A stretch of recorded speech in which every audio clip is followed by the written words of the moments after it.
old. Okay. Good evening, everyone. Welcome to the Kent City Council workshop. Today is Tuesday, March 2nd, 2021.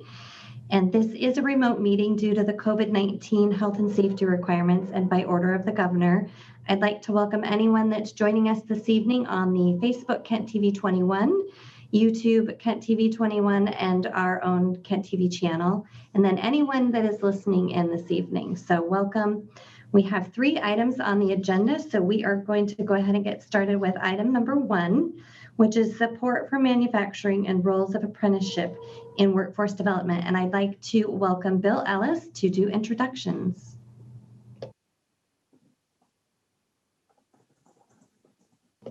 You are muted. Sorry, Bill. I'm so sorry. I think I've learned that over a year now. I said, good evening, Council President. Good evening, Council members. Thank you. I just wanted to say in word of introduction, the Aerospace Joint Apprenticeship Committee is someone that we've partnered with many times over the years. Someone I work with quite frequently and rely on in some ways to understand what's working in manufacturing and what's working in sort of pre-apprenticeship education, getting people, young people ready for careers in manufacturing. So I thought it'd be only right to take an opportunity to invite them here today and share their broader sense of work rather than hearing about it secondhand from me. We have a great speaker tonight. Lynn Strickland, Executive Director of the Aerospace Joint Apprenticeship Committee, is going to present a little bit about AJAC, their role in the workforce development system, what they've done here in Kent, and be available to answer your questions. So thank you. Take it away, Lynn. Nice to see you. All right. Good evening to Council President and Council members. So first of all, thank you for this opportunity.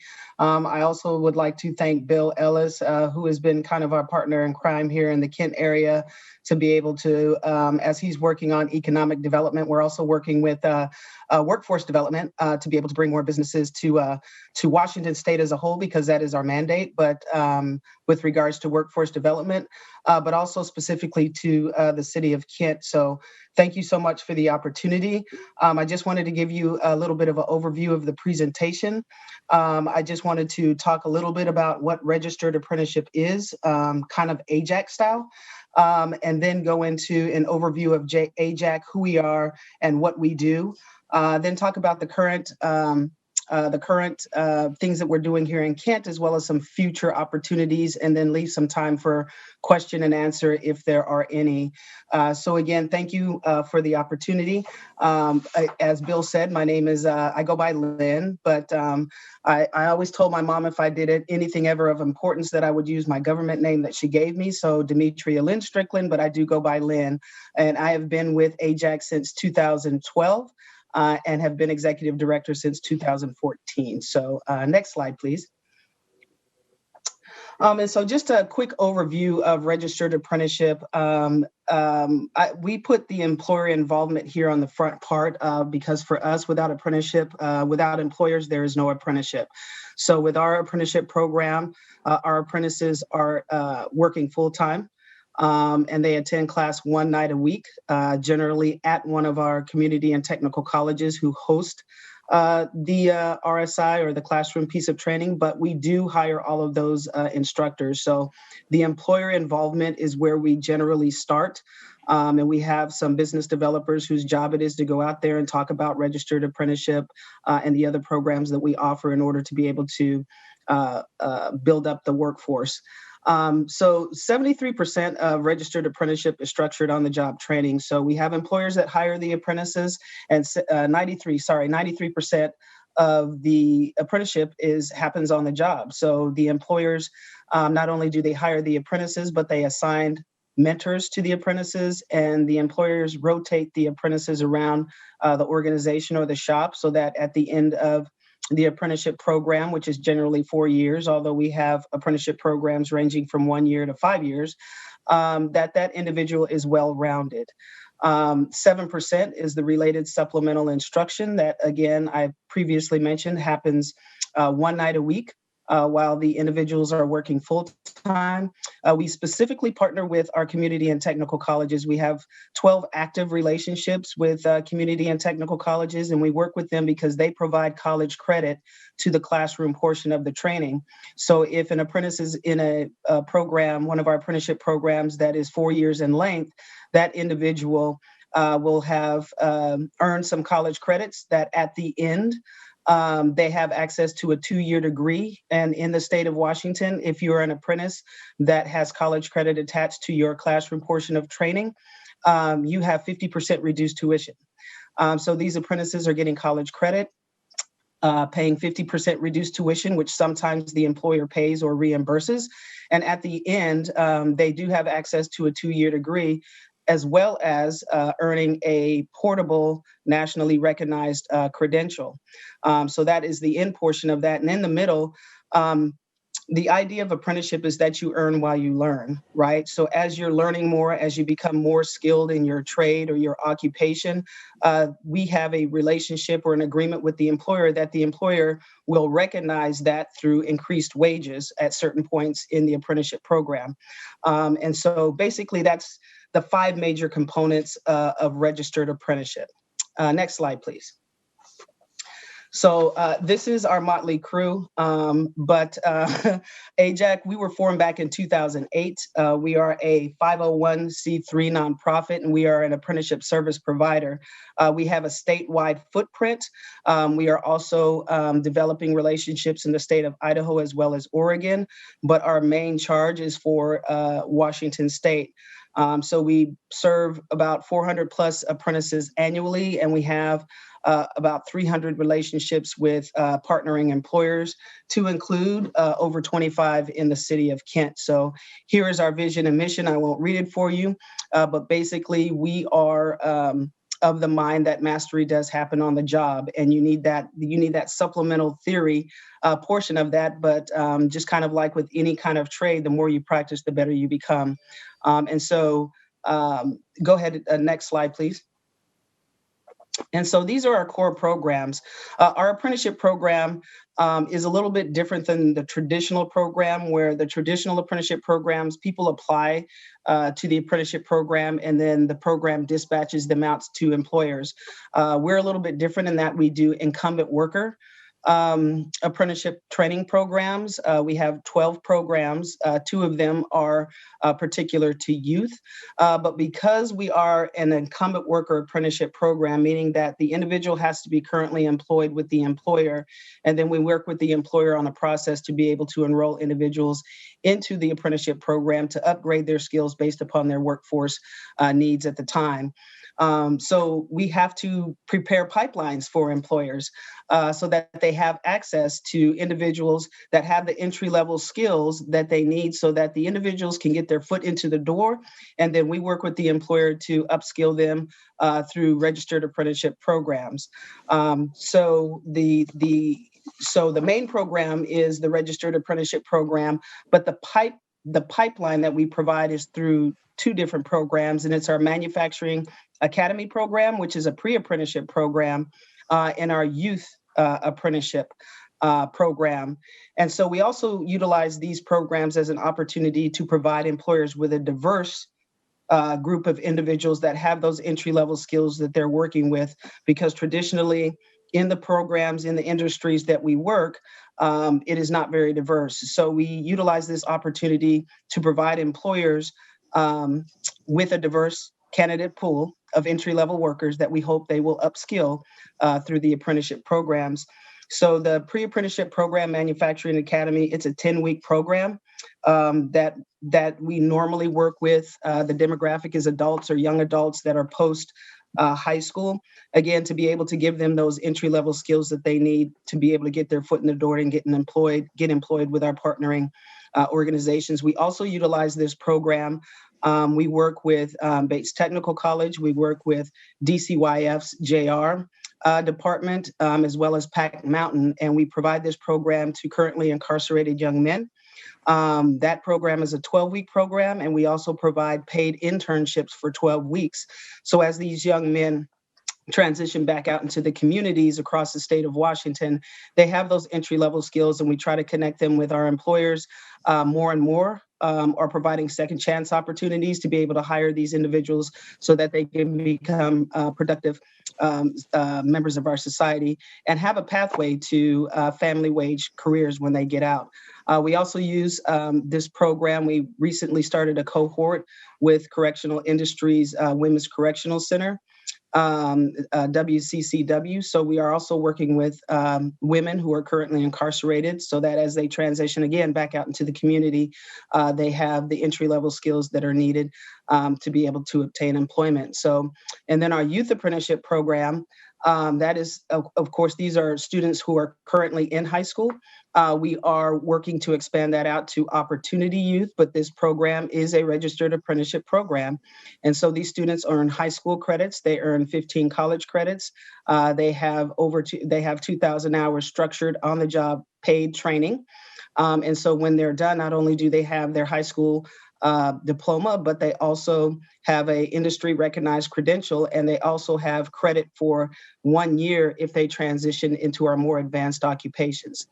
So those are really the core programs. We have apprenticeship, registered apprenticeship, which is our core program, and we have 2 pathway programs, youth apprenticeship and manufacturing academy. So next slide, please. And so please don't let the name aerospace fool you.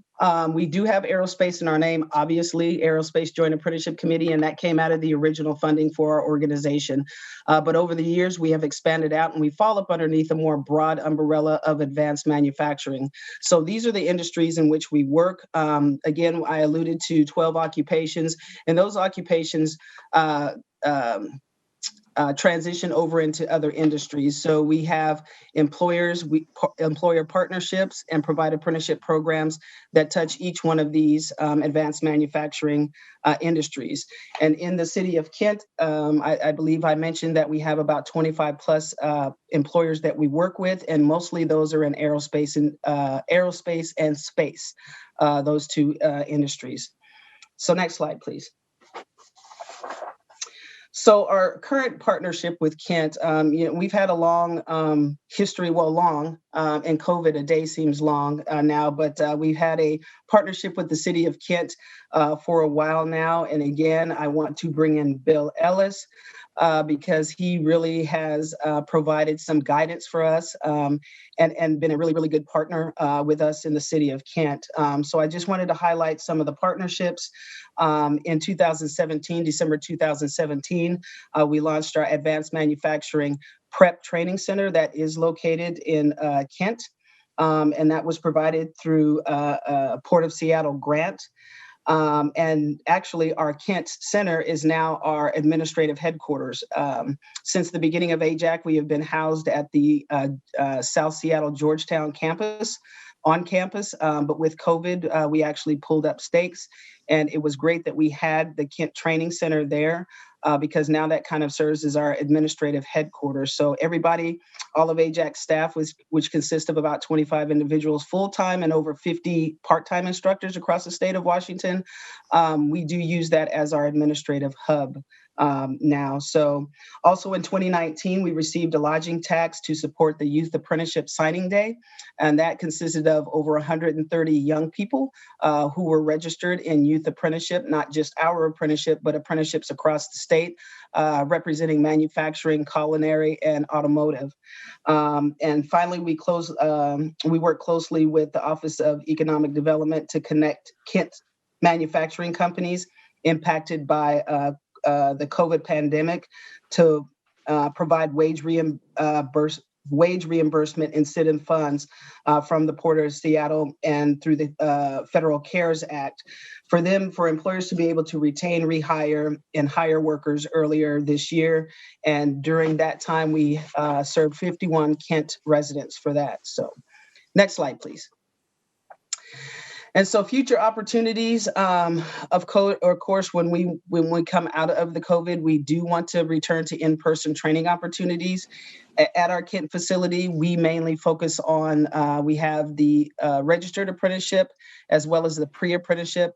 We've reached out to the Kent School District, who is not ready, but we continue to work with them to be able to hopefully eventually provide youth apprenticeship. So we really do want to return to in-person training. Right now, all of our training is conducted remotely. That includes youth apprenticeship, registered apprenticeship, and pre-apprenticeship.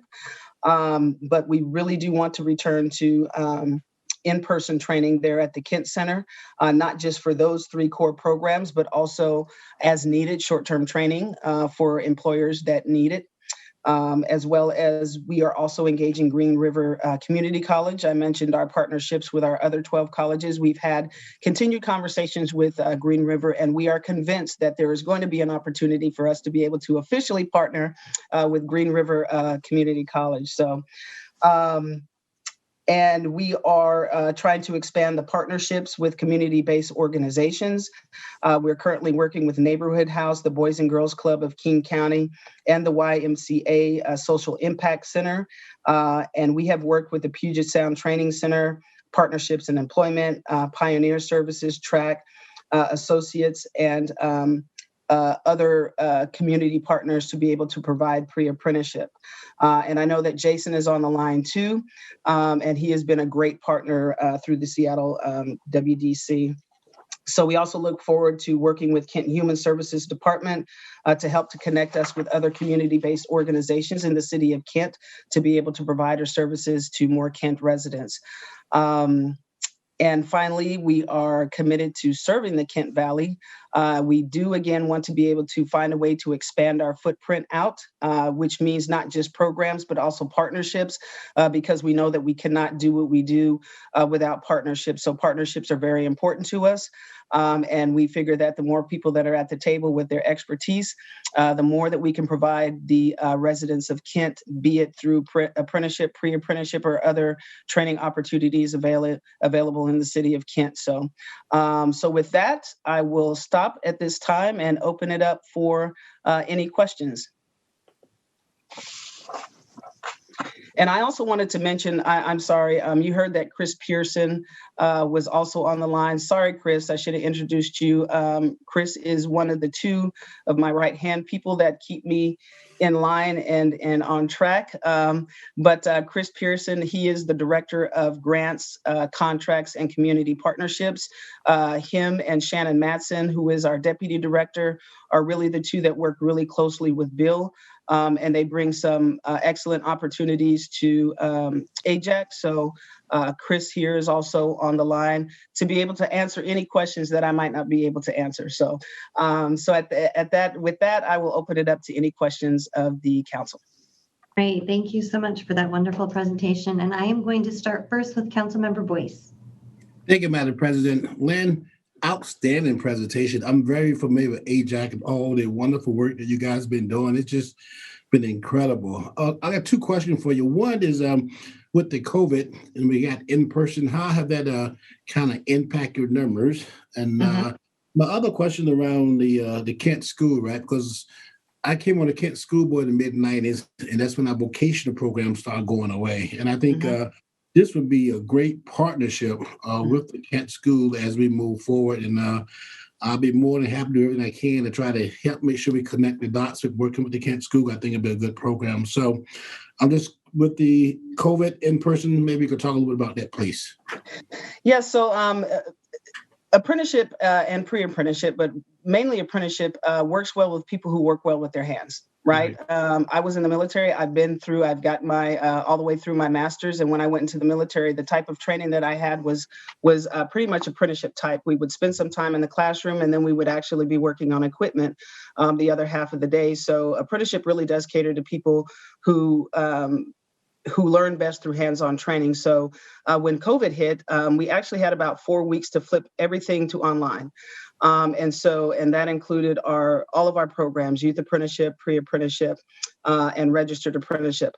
I will be honest with you, it doesn't work well for some of our students, for some of our apprentices. They don't like the online piece. It's hard for them to to not be able to see and touch things as they would in person and in classroom training. As with a lot of other individuals, some of our apprentices are unemployed. We've kept the opportunity for them to be able to continue going to classes because we want them to continue their education and training. Normally, if they're unemployed, they're not able to participate in the apprenticeship program. So we've done a couple of things. The online classes, I would say that we have seen about a 30% drop in enrollments, although we still serve over 400 apprentices. So they're still active apprentices. They're just not participating in the classroom portion of training, or they're unemployed. So just like a lot of the other training organizations and colleges, we have seen a little bit of a dip in our registered apprenticeship in our youth apprenticeship numbers. But generally, when the economy is going through a recession, as we have and as we did in 2008, our pre-apprenticeship, we actually see a bump in the pre-apprenticeship numbers. So our pre-apprenticeship, which is generally actually housed out of the Kent facility, and we have converted that to online, is actually we've had steady enrollment. So the challenge with that is that once they're finished with training, who's hiring? Right. And so some employers during this time, they are still hiring. So we try our best to be able to connect them with employers that are hiring. So to answer your first part of the question, we have seen a drop in enrollments with regards to apprenticeship in the classroom portion of training, as well as seen unemployment with our apprenticeships, which I think everybody's experiencing. So, but we continue to we've during this time we've been able to develop a new program, which is a machine operator. And like I said, we're all over the state of Washington, and that one is really starting and kicking off in Yakima area, and so we've had the opportunity to slow down and do some of the other things, program development, listening, and having more time to talk with employers to see what they need, not just currently, but what they anticipate they'll need. So we're not going to be responding when the economy goes back, that we're not going to be reacting, but we're going to be responding, because we're going to continue to do the work during this time, continue to train as many individuals as we can, but also be ready for the future opportunity. As well as the Kent School District. My son was in the Kent School District, so I'm always saying, why don't we partner with Kent School District? The opportunity just has not been right. And I could probably talk to you offline about the conversations that we've had, and maybe some opportunities for connections. But they just, the times that we've talked to them, and it's been probably about, actually, ever since we started the youth apprenticeship, which started in 2017, we've been trying to periodically talk to the school district to see, if they are ready to be able to provide the youth apprenticeship piece. So I will definitely provide my information, and we can talk offline. And I will allow Chris to jump in if he has any other comments about the Kent School District.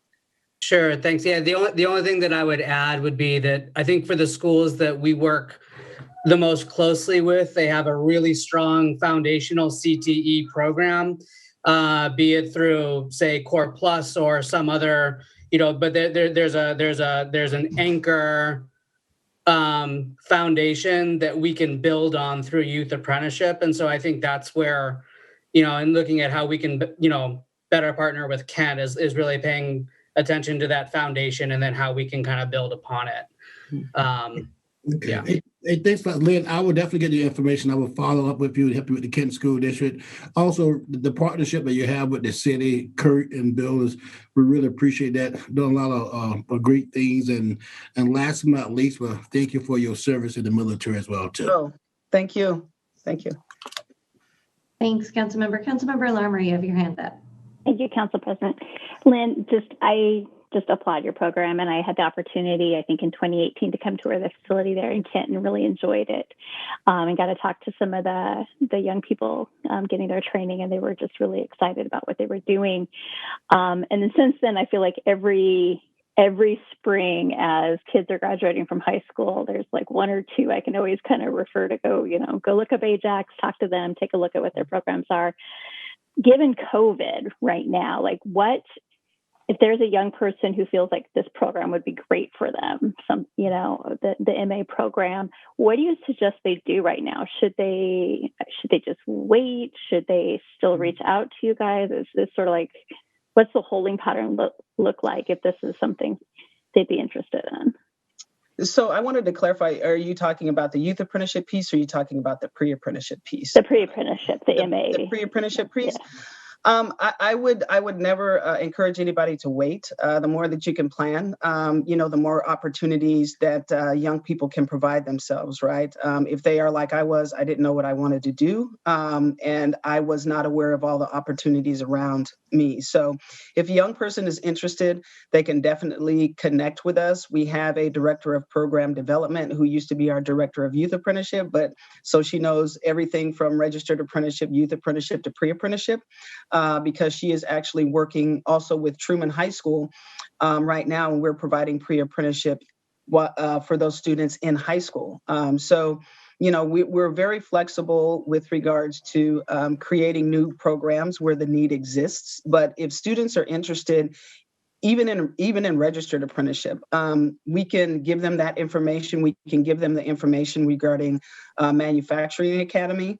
And any other questions that they may have, because they might be interested in apprenticeship, but they might want to be a construction worker or something else. One of the other apprenticeship programs, I believe state of Washington has over 230 apprenticeship programs in different occupations and growing.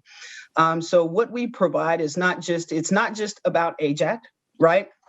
Although some people think it is. It's not just about AJAC, right? We try to connect people to, resources and other partners that we have in the community, because if it's not us, maybe they have an interest and we could connect them to somebody else. So that's a long way of saying, if a young person is interested, tell them to get a hold of us, and we can provide them the information or direct them in the right way, or even provide counseling with regards to their careers or what they think that they want to do. I think for young people, the important piece is to understand, if they know what they want to do, what are the educational requirements to do that? Because a lot of the jobs of the future are not going to require a 4-year degree. It's going to require high school completion and an industry recognized credential and some post-secondary, right? And they can get that all through registered apprenticeship, be it with us or someone else, but they're on an educational and a career track at the same time, right? So I went to college 4 years, paid for it, still in college debt. Still in student debt, right? Had I known differently, I have friends that are iron workers and all that kind of stuff. Maybe I would have chose differently. So I think it's important for them to get as much information as they can, and we can connect them to programs and resources and any other questions that they may have. And if I can add as well that our pre-apprenticeship program continues to enroll folks every quarter. We've got a steady 15 to 20 that are enrolling every single quarter. And we still, even though it's taught virtually, we still strive to make it as hands-on as possible. So we send home kits to each individual that they can do some hands-on work at home. We're still connecting people to tours of local manufacturing companies. Some of them might be in person, some of them might be virtual, but there's still an opportunity to engage in some hands-on training and to see what's out there in the industry currently. Great. Wonderful. All right. Any other questions about this? Just checking to see. I don't have any hands raised. So I think if we go to the next slide, I think my information is on there. Oh, it is. All right. No bell. So if you want more information, we are actually going to be transitioning to a new website, but our other website is still up. So www.ajactraining.org. And then there is my contact information. So feel free to contact me or stay connected through any of our social media. Sign up for our newsletter. There's a plethora of information in there with regards to what's going on around the state. So with that, I thank you so much for the opportunity. I thank you for council members that I have not seen in a while. And thank you to the council president again for the opportunity, and to Bill. Thank you. again for joining us, both Lynn and Chris. Great program. So wonderful to have you calling Kent home. So thank you. Yes. All right, we are going to move on in our agenda to presentation number 2, which is the West Hill Reservoir update. Thank you, Council President. Members, Council, Madam Mayor, thank you for your time this afternoon. I'm Sean Bauer. I'm the Water System Manager for the City of Kent. This evening, Drew Holcomb and I are here to update Council on the Water Section's West Hill Reservoir project that's getting underway. Drew's an engineer in our Public Works Engineering group and has carried this project all the way through pre-design, permitting, design, bidding, and we're now getting ready to hand it off to our construction engineering staff. So we're very excited to get this project going. The West Hill Reservoir will address water storage deficiencies for domestic water use and fire flow protection on Kent's West Hill. The 5 million gallon reservoir is being constructed by T. Bailey Incorporated. They're out of Anacortes, Washington, for just under $8.5 million. And it'll be on the site formerly known as Cronish Park. Crews are getting ready to mobilize within the next week or two, and construction is expected to take about 18 months. Early construction will include excavation for the tank foundation and footing and underground utility work, both at that site and at a few of our other off-site water system sites. 38th Avenue South will be temporarily closed from the north end of the project site to South 248th Street in conjunction with this project, as well as a pedestrian path that travels through the project site. It'll also be closed for safety during the construction project and routed through a pedestrian detour. And this is the part of the project that Drew is going to discuss, as well as public notification. So with that, I'll hand it over to Drew. Thanks, Sean. Hello, council members. Thank you for having me here to talk about this project again. As Sean mentioned, he briefly touched on the need for this reservoir is very important on the West Hill, especially to provide adequate fire flow storage capacity for all the residents on the West Hill. And as Sean mentioned, we've done a number of outreach campaigns. We sent out 2 mailers, and one of them was detailing the need for this tank and all of the fire flow storage that this tank will provide. And that was sent to everybody on the West Hill who's served by City of Kent Water. The other mailer that we recently went out was discussing the project construction, which, as Sean mentioned, is going to happen here in the next week or two. So I carried this project through design, and now I'm working with the inspector on this, and we're both working. Phil McConnell is the inspector working on this, and he's been doing a great job getting a hold of residents and letting everybody know that this is coming, in addition to what I had already done. This graphic that's on your screen here is what I've provided to residents and businesses in the area, showing the road closure on 38th Avenue and detailing the pedestrian reroute that we have here. So as you can see, 38th Avenue will be closed from the driveway of the existing strip mall to the north to 248th Street. And this was needed because of the small size of the site. As you can see, I have the blue tank on there. That tank takes up most of the site, and it would be very challenging to construct this without closing that road. The way they are going to put the roof on the tank involves constructing the roof on the ground right next to it. So basically we need that closure in order to bring all the trucks in and the cranes and make sure we have a place where we can get that roof lifted on top of the tank. Let's see. So additionally, the red there shows what the existing pedestrian path is. And this will be replaced as part of the project, so it will remain there. But during construction, it's a safety hazard to have pedestrians walking through an active construction site, especially where people are working on building a tall tank and could drop things. So that path will be closed for the duration of the project. We've also met with Sunnycrest Elementary School as well as the Federal Way School District. They were included in our pre-construction meeting, and we've shown them this detour that we've shown here. The walking routes for Sunnycrest Elementary School ends at Military Road. So everybody who's on the west side of Military Road is served by a bus and not required to walk to school.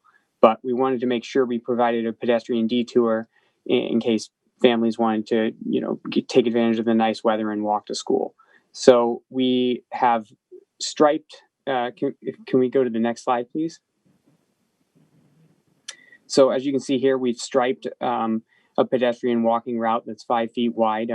That tree is currently covering the route in this picture, but it's since been trimmed. So there's a full 5 feet of walking there. And before this was put into place, we brought this up to the West Hill Neighborhood Council in my presentation to them. And they suggested that I mail letters to everybody who was losing parking as a result of this. So we sent mailers out to all of the neighbors so they were aware that this was coming. And as you can see there, it's been striped. So, and the picture to your left there, that's where the work zone fence is going to be. And so the contractor will have everything on this side of that picture will be the construction zone, and then the pedestrians will be able to walk there and connect to 248. Next slide, please. This is an example of the mailer that we sent out. In addition to the mailers that I described earlier in my presentation, we have signs posted. We required them to be up 2 weeks before closure of the 38th Avenue, and those are both in place and have been there for 2 weeks. I mentioned Phil and I both knocked on doors. Phil was able to get hold of the residents, I wasn't. And so we've either both spoke to everyone or Phil's spoken to everyone who's directly next to the site, including Sunnycrest Elementary School and the National Guard site that's right there. And then I also wanted to touch on the status of the mural. So we're going to have a mural painted on this tank, but that is going to be a separate project from this construction, a separate contract from this construction project. As I mentioned before, this project will take up to 1.5 years to construct.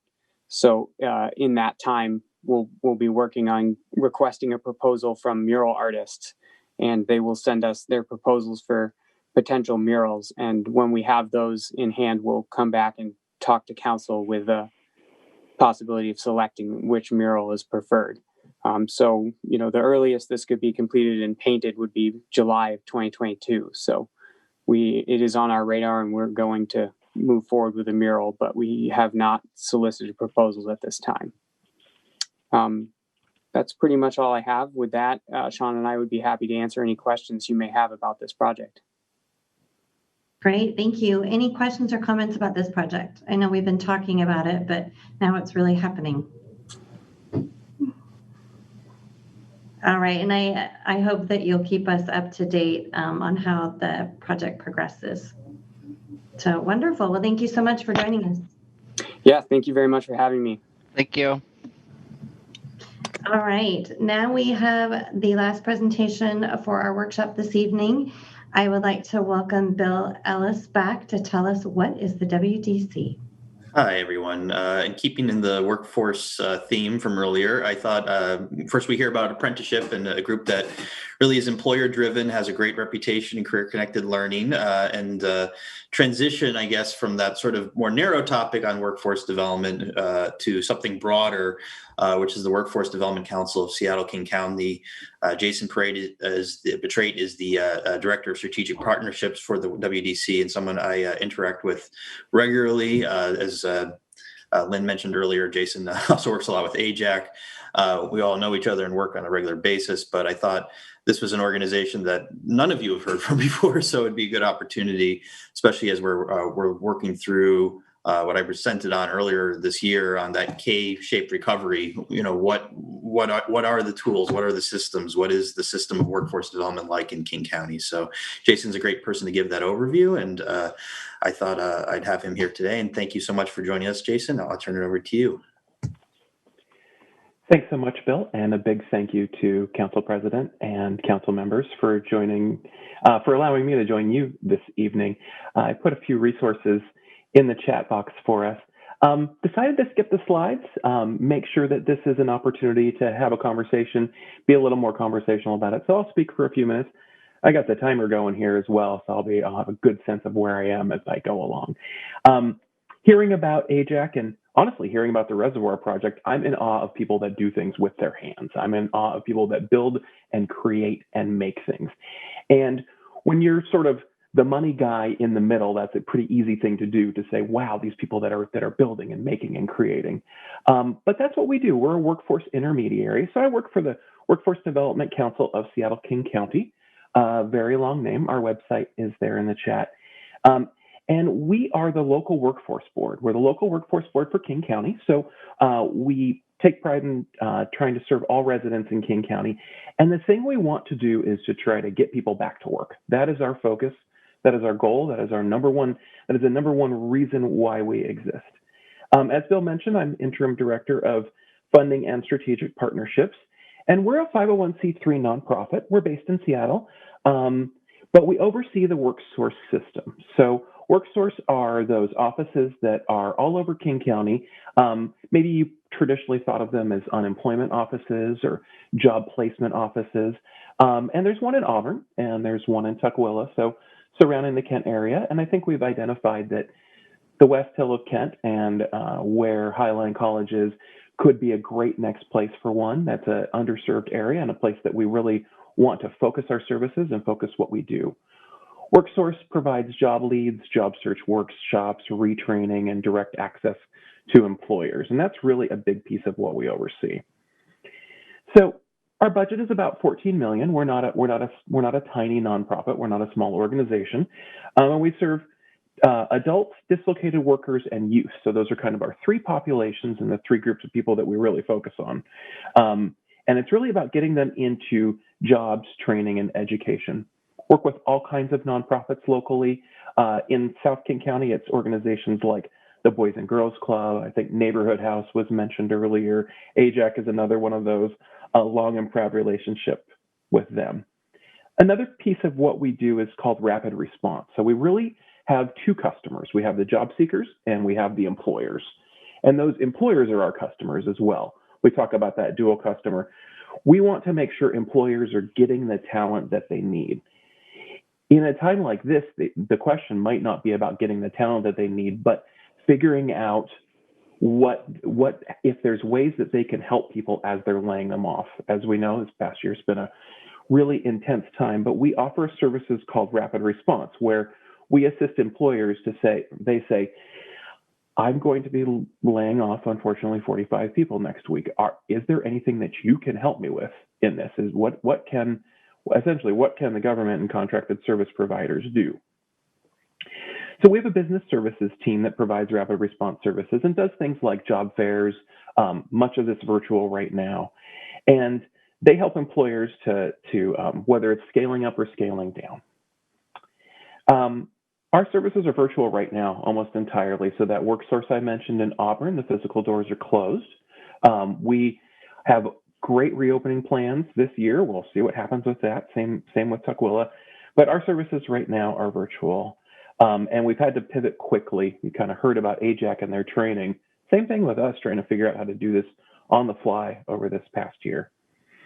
I do want to stop and give a big thanks to Bill for the way that he connects us with Kent and South King County, hearing about your property downtown and then also the Sound Transit property near Highline, and envisioning a future where Kent residents have access to job training, education services, whether that's in downtown Kent or up on the West Hill, is something that we're really excited about.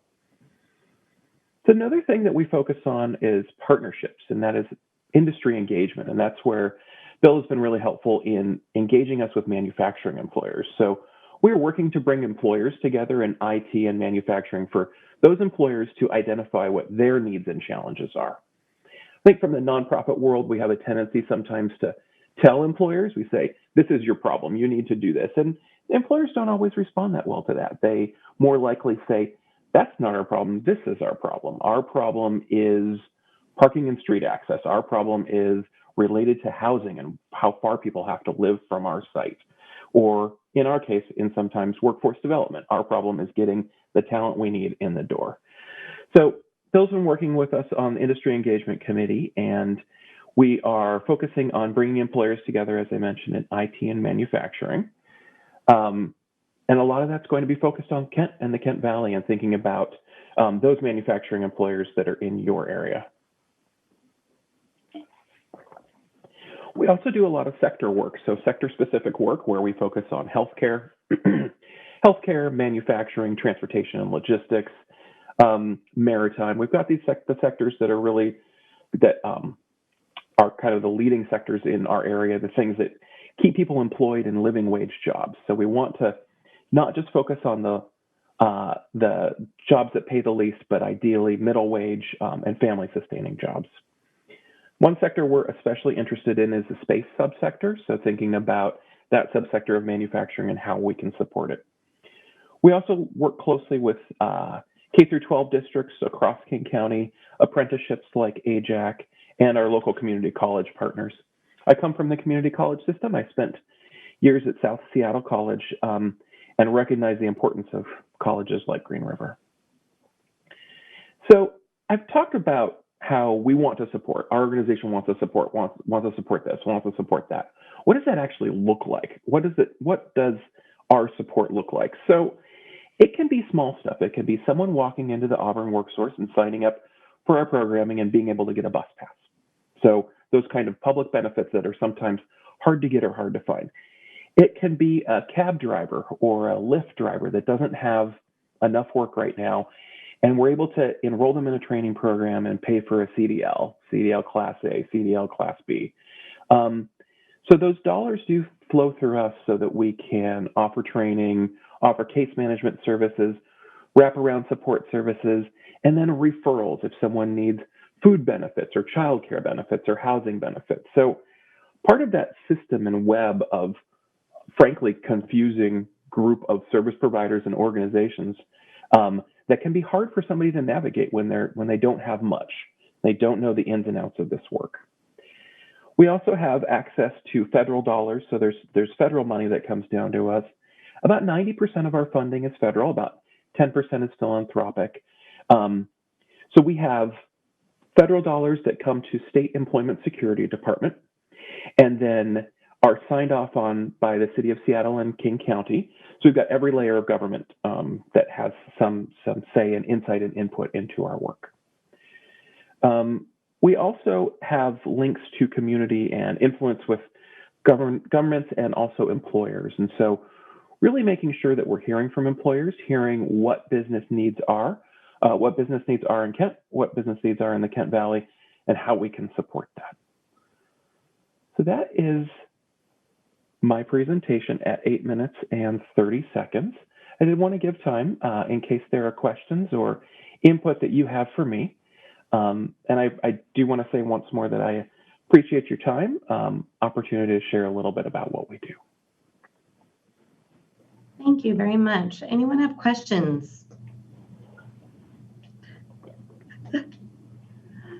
I'm not seeing any hands raised at this point. I can only imagine what the challenges are right now during this COVID world. Bill, do you want to make a comment? I was about to, but I thought I saw Marley come off of mute. So Councilmember Larmer, sorry. Okay. Yeah, I was just going to say,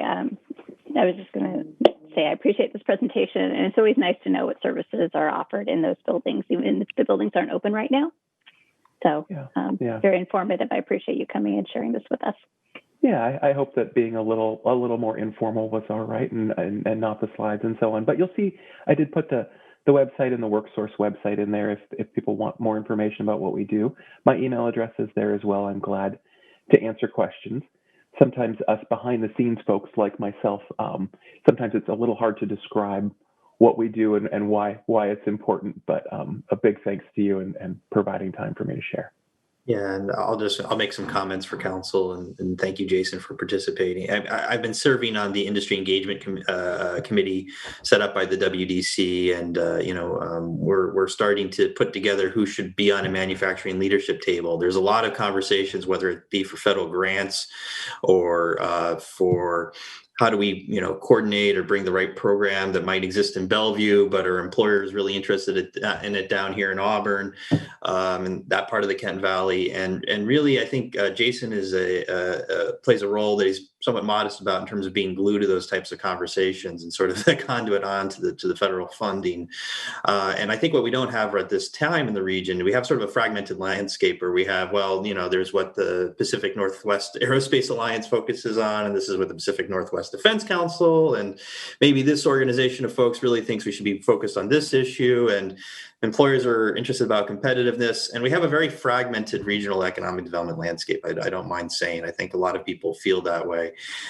So I would say the WDC is actually taking some leadership in that regard in terms of actually putting forward a direction and saying this is the purpose and this is the reason for an industry committee of this, an industry leadership table for this, and is looking to help support that type of convening function at a regional level that I think is very important, and we're sort of absent as a region as compared to other regions of the country that have had that. So I've enjoyed working with Jason and their consultant team, Woolsey Group, as we've been doing that sort of dissection through this COVID-19 period. We've been spending a lot of time with the Seattle Chamber and with other organizations talking about that and taking what the next steps need to be on an industry leadership side.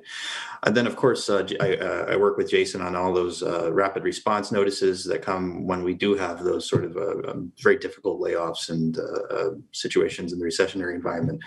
And then there's a sort of strategic conversations that we're having about what is the future of service delivery. And as Jason mentioned, in different places, people have good access. Does the light rail stop means a different location for a work source office, and those types of questions. So again, I think Jason plays sort of that glue and sort of behind the scenes role. And my intention here today is to, sort of bring that forward and show that, sort of that behind the scenes look.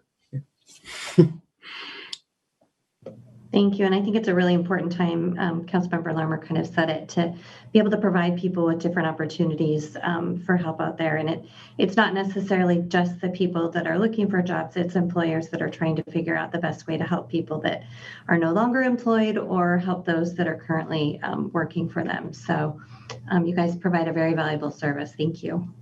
Thank you. Any other questions or comments? All right, and everyone has Jason's information there in the chat, so you can take a look at that as well. So thank you, Jason, for joining us this evening. Thanks again. All right, everyone, that kind of wraps up our workshop this evening. So that gives you a little bit of time in between now and when we will come back here at 7 o'clock for the council meeting. So at this point, take a little break, and I will see you back here shortly. Thank you. We are adjourned.